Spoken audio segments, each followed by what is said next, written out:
सबूत इमरान समेत पूरी पीटीआई को फारिग करने के लिए काफी हैं। इंकशाफात, लीक्स और सबूतों के अंबार सामने आ गए। मुस्लिम लीग नवाज की नायब सदर मरियम नवाज का election commission scrutiny committee report पर सख्त रद्द-ए-अमल।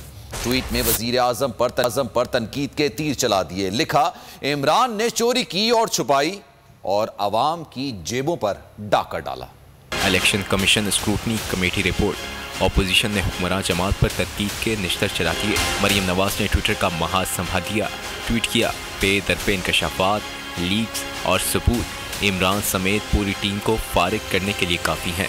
दूसरों पर चोर के इल्ज़ाम लगाने वाली की जब अपनी तलाशी ली गई तो उसका बाल बाल चोरी में डूबा निकला।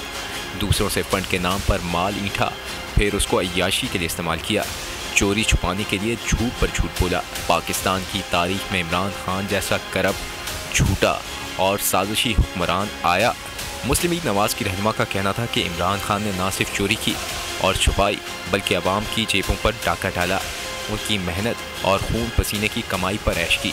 उनका कहना था कि इंसाफ के नाम पर पाकिस्तान को धोखा देने वाले इमरान खान का भांडा बीच चौराहे पर फूट चुका है। सब्सक्राइब करें और बेल दबाएं ताकि कोई खबर रह न जाए।